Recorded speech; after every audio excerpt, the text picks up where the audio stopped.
What's up, everybody? Matt Kajeski here, back again with the Odd Shopper channel. And today we're here to talk some college basketball bets ahead of Wednesday, February the 8th. Before we get started, make sure to hit that thumbs up button, subscribe to the channel, and hit the notification bell so you know when this and all other content goes live.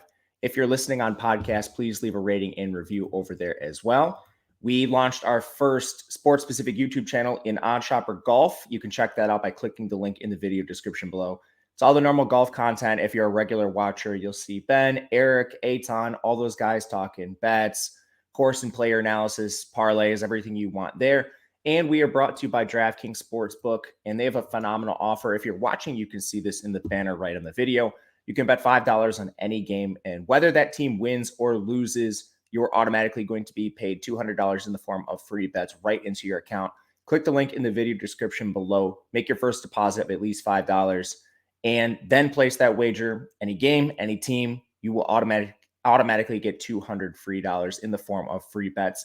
So check them out. We'll be talking about their lines a little later in the show. And we've been changing the format a little bit of this video. If you watched yesterday, you saw the template. Was also told to go through a recap of the previous day's games. So we will do just that. And of course, if you want a full recap, I'm not going to do everything from the whole season. If you want that, it's available in our Discord where we bet a ton of games, not just the three we talk about on the video. But yesterday, the ones we did talk about on the video, and just first and foremost, for those of you that are new and maybe don't watch this, all of these bets are based on a model that I have.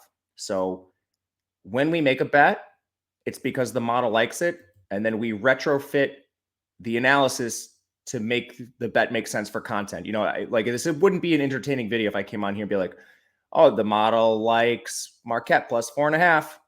End of story. So we tell you why it might be a good bet contextually, but these all start from a model first and foremost. So yesterday, looking at what we had, Marquette versus UConn, that was obviously a blowout loss.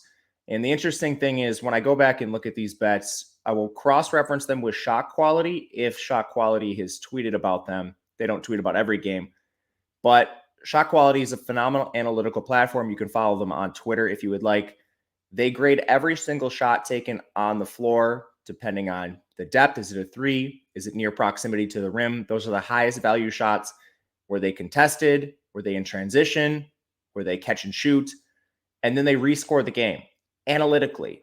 And they had the game actually within 3 points, Marquette losing by just 3, which would have been a spread cover. The two things I evaluate with my own personal bets, whether they win or lose: one, closing line value, and two, how does Shot Quality grade it? That was good for Marquette. And the only time I'll go against what the model says really is when there's an injury or a drastic style of play change with a team. And yesterday with Kansas State, there were a lot of injuries in the game, which is why it was a better bet for me personally than what the model indicated. That one covered, so it didn't matter. And the last game we took was NC State versus Virginia, a game I didn't watch, a game Shot Quality didn't tweet about, but NC State didn't cover. So that's about all the analysis I can really give you there. No idea what happened in the game. Going to today's games, and again, these are all model-based plays. We'll bring you behind the glass to our new, whatever you want to call this, template thing we're using. Creighton versus Seton Hall in the Big East. Right now, Creighton is minus 4.5. This is the number I took. I think is completely fine. Per KenPom, Creighton is 12th in the country with the 21st strength of schedule. Seton Hall is 52nd with the 16th most difficult strength of schedule. But there is a drastic difference when you evaluate these teams when healthy. Since the new year, Creighton is actually number 4 in the country at Bart Torvik, and Seton Hall is 42nd. The only major injury in the game is Seton Hall playing without Dre Davis. He hasn't played in the last 2 games. He's questionable here with an ankle sprain, just a rotational guy, nothing too crazy here. And a lot of people maybe will comment on this or talk about Seton Hall's current win streak. They're on 3. I would just like to point out who their opponents have been, not just in the last 3, but really all 8 of their last games, because they are 7-1 in their last 8 games. In the 3 most recent, after the loss they suffered to Marquette, they beat DePaul, St. John's, and Butler. Those are the 3 worst teams in the conference. The game prior to that, they lost to Marquette. In the 4 games prior to that, they beat UConn by 1, DePaul by 4. Georgetown, they blew them out. Butler, they blew them out. So when we look at the last 8 games, 6 of the 8 have come against the bottom 3 teams in the conference. One of them was a 1-point loss to UConn, and the other one was a blowout at Marquette. This is a very questionable strength of schedule, in my opinion, versus what Creighton has actually put on the floor recently. They are absolutely demolishing teams in the Big East since they've gotten fully healthy. And that's what I want to stress. They now have Kalkbrenner fully healthy, which is the biggest key to this game. Creighton has an advantage in height. They have advantages stylistically really across the board. The best trait that Seton Hall has is their defense. They actually really struggle to score at times, but they do play solid defense. Unfortunately for them, you can pick apart parts of their defense. And what I think Seton Hall is really going to lack is the size to go up against Kaluma and Kalkbrenner on the interior. Creighton's now 20th in 2-point percentage in the country. Seton Hall just outside the top 70. That's where they're weakest. And then they're a little weaker on the glass compared to Creighton. So this should be a spot where Creighton can win through their size. And I think that's exactly what they'll do in this spot. So we'll be back in Creighton -4.5 in this game versus Seton Hall. And as we move forward, we're going to get a little greasier. This next one is a firm model play. I mean, they all are at this point, so I'll stop saying that. Took this one, IUPUI +17.5. It is +16.5. I wouldn't bet this anymore, but I've only bet 3 games, and we talk about 3 games on the show. This comes down to a value play. When you look at IUPUI in their most recent play, they've improved, and Wright State is still a middling team in the Horizon League, 14-11 overall, and they are going to hold most stylistic advantages in this spot. But I want to talk about IUPUI's most recent play, at least of late. They just beat Green Bay. That's not saying too much. They're the worst team in the conference. But in their most recent losses, Milwaukee by 3, Cleveland State by 6, Purdue Fort Wayne by 6, Detroit Mercy by 12, Oakland in overtime by 6. These are all covers for IUPUI. It's a team that has somewhat turned the corner, and even though they're not really resulting in wins, they're teams that are actually covering the spread and playing much better down the stretch. This team has scored at least 68 points in all 6 of their last games, which is impressive for a team that's really struggled on offense. And when we look at wide spreads here, one thing I do is try to find some sort of, stylistic advantage that IUPUI might take advantage of. This is specifically for the video. I don't really care for my own betting. I just will bet the model.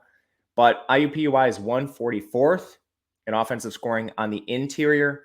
Wright State is 263rd at defending the interior. That's at least one stylistic advantage that IUPUI could theoretically take advantage of here and keep the spread perhaps a little bit closer.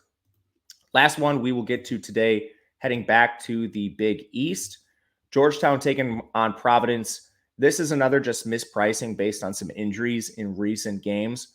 Georgetown's now getting fully healthy. They returned Brandon Murray. They returned Jay Heath, who hasn't played much at all this year. And since then, they've been covering spreads and they've been taking a lot of money in betting markets. So I grabbed this as well as our premium Discord at 14.5. It's now 13. I probably am not going to bet 13, to be honest with you guys, but at 14.5, I think this is a clear play. Again, this comes down to injuries. And both teams have solid resumes, to be honest with you as well. Like when you look at these teams over the course of the year, at KenPom, Georgetown's 210th, Providence is 28th.